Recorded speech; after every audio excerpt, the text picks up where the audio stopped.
There is something nobody tells you about the past. The past does not live anywhere outside of you. It doesn't exist in the world. It doesn't exist in reality.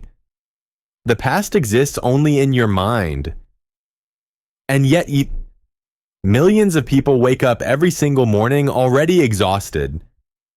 Not because of what they have to face today, but because of what they keep carrying from yesterday.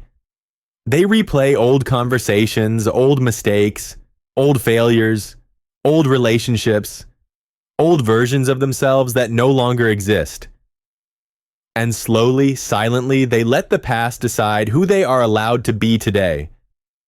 Let me say this clearly. The past is not wisdom. The past is not truth. The past is not your identity. The past is memory. And memory, when misused, becomes a prison. Most people think their problem is pain. It's not. Their real problem is attachment to memory. You see, memory is meant to be a tool, a reference, something you use when needed. But most people don't use memory. They live inside it. They dig into it. They decorate it. They suffer inside it. They define themselves by it. And without realizing it, they turn yesterday into a weapon against today. Think about it. How many times have you said or heard someone say, "Those were the best years of my life"? School days, college years, an old relationship, an old job, an old version of happiness. But when you were actually living those moments, were they really that golden? No. You were stressed, afraid of exams, afraid of failure, afraid of being judged, afraid of losing someone. They only became beautiful after they were over, because now they don't demand anything from you. That's what the mind does. It turns what is finished into fantasy and turns what is alive into burden. And this same mechanism is destroying lives every single day. People don't suffer because something ended. They suffer because they refuse to let it end. They keep dragging the past into the present and then wonder why they feel heavy, stuck, and exhausted. Here's a hard truth most people don't want to hear. If your happiness exists only in memory, then your life is already over. Because life does not happen in memory. Life happens now, not who you were, not what happened to you, not what someone did to you. What matters is who you are right now. Modern society understands this deeply. You are not judged by who your parents were. You are not valued by where you came from. You are valued by what you make of yourself today. And yet emotionally, people still live like it's a feudal system, defined by their past, their history, their scars. They introduce themselves not by who they are, but by what hurt them. I was betrayed. I failed. I was abandoned. I wasted years. I ruined everything. No. Those are things that happened to you. They are not you. You are what you are capable of doing now. And here's the most dangerous illusion of all. People believe that by holding on to the past, they are being loyal. Loyal to love. Loyal to pain. Loyal to identity. But loyalty to the past is betrayal to the present. If the only reason you stay emotionally connected to something is because it has always been this way, then you are not living. You are repeating. And repetition is not life. It is stagnation. Ask yourself honestly, are you living today or are you reliving yesterday? Because you cannot do both. The mind that is busy replaying old scenes cannot see new opportunities. The heart that is full of yesterday's pain has no space for today's possibilities. This is why letting go of the past is not weakness. It is intelligence. It is not denial. It is clarity. It is the understanding that what happened has already served its purpose. Every experience was meant to teach you something, not to chain you forever. If you learned nothing, you repeat it. If you learned something, you move on. But most people do neither. They don't learn. And they don't let go.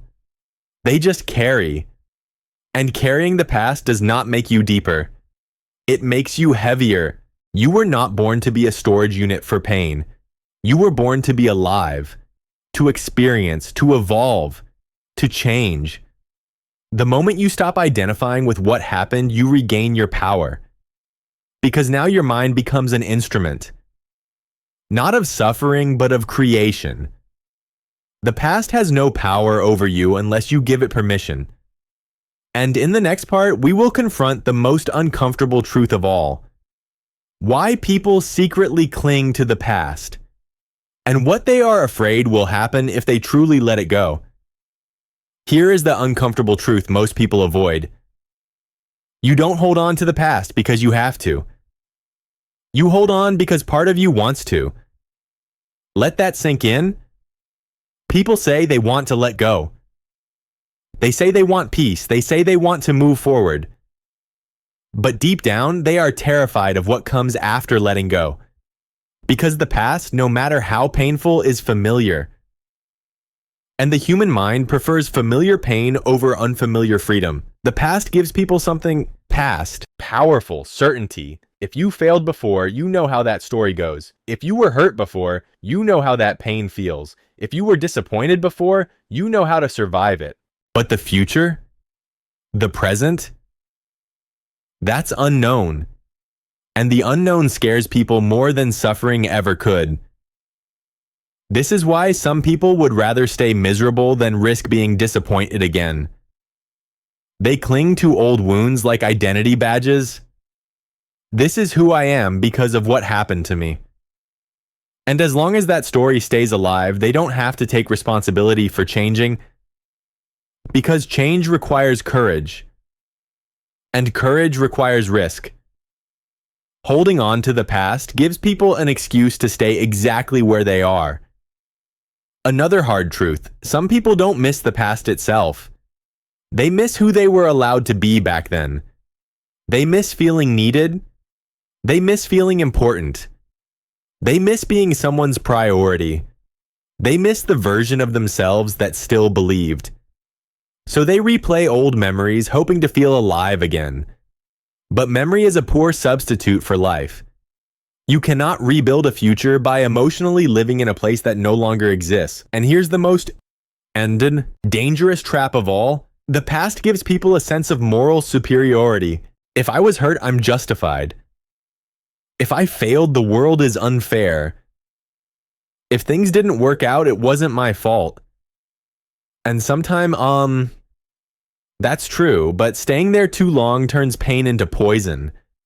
Because eventually the past stops explaining your life and starts controlling it. You begin to see everything through old lenses. New people look like old enemies. New opportunities look like old disappointments. New chances feel like old mistakes waiting to happen. So you don't try, you don't open up, you don't risk, you call it being careful. But it's really fear wearing a reasonable mask. Let me be clear, letting go of the past does not mean pretending it didn't hurt. It does not mean forgiving too quickly. It does not mean forgetting.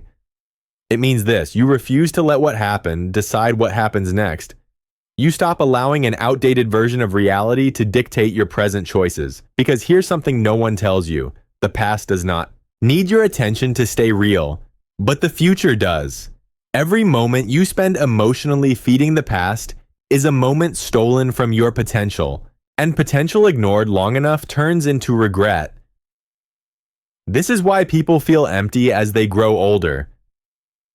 Not because life betrayed them, but because they never released what was already over. They kept waiting for closure from people who moved on years ago. They kept waiting for apologies that were never coming. They kept waiting for the past to somehow change its ending. But the past is finished. It does not evolve. It does not improve. It does not negotiate. Only you can. And here is the brutal realization that changes everything. The moment you truly let go of the past, you lose all excuses. No more blaming, no more hiding, no more postponing your life. And that's terrifying. Because now, success or failure belongs entirely to you. That's why people cling. Because as long as the past is alive, they don't have to fully show up. They don't have to fully commit. They don't have to fully risk becoming who they could be. But listen carefully.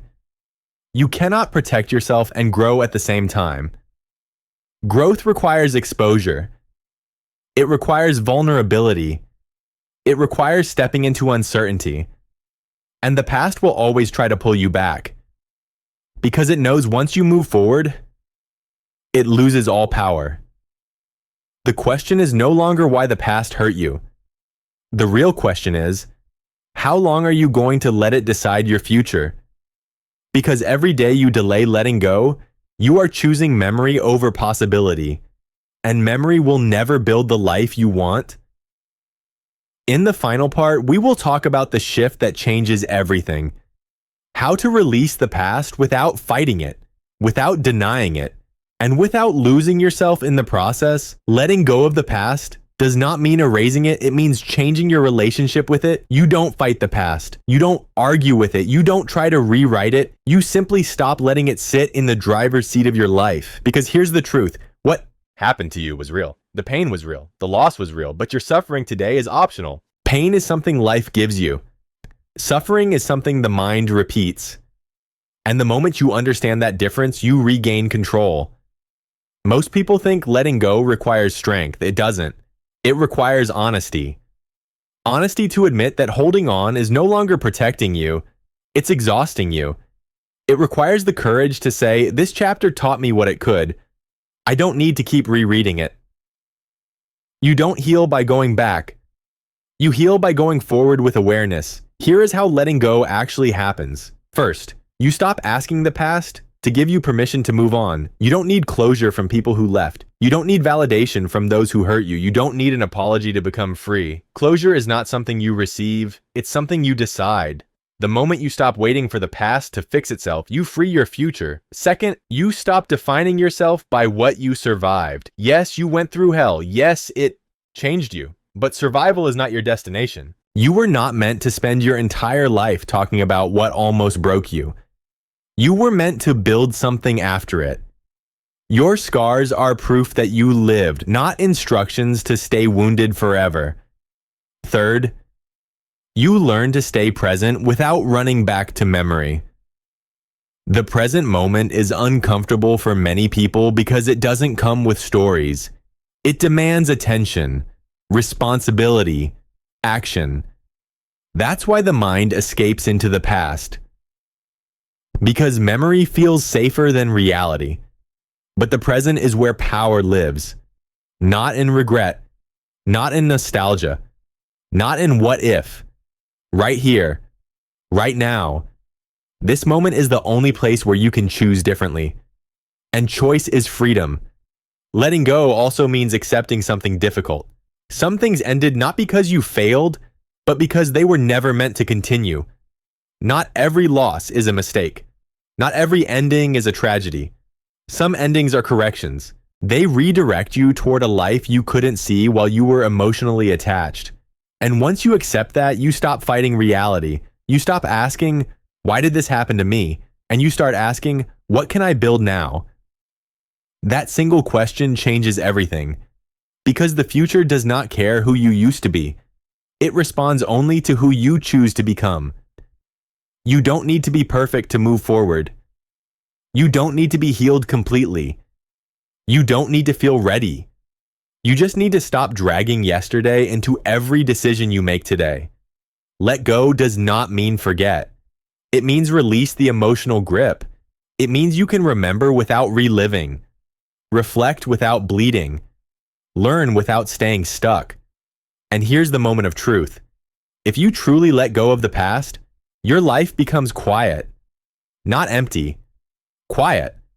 No constant mental noise, no endless replay, no internal arguments with people who aren't there anymore. And in that quiet, something powerful happens. You hear yourself again. Your intuition returns. Your energy comes back. Your creativity wakes up because now your mind is finally working for you, not against you. This is the moment where a new life begins. Not dramatically, not loudly, but decisively. You stop explaining yourself. You stop proving your pain. You stop carrying stories that are no longer yours. And you start moving. One decision, one action, one day at a time. The past will try to call you back, it always does, but every time you choose the present instead, its voice becomes weaker. Until one day you realize it no longer controls you, and that's freedom. So ask yourself tonight, what are you still holding on to that already let go of you? And when you're ready, release it. Not because it didn't matter, but because you matter more.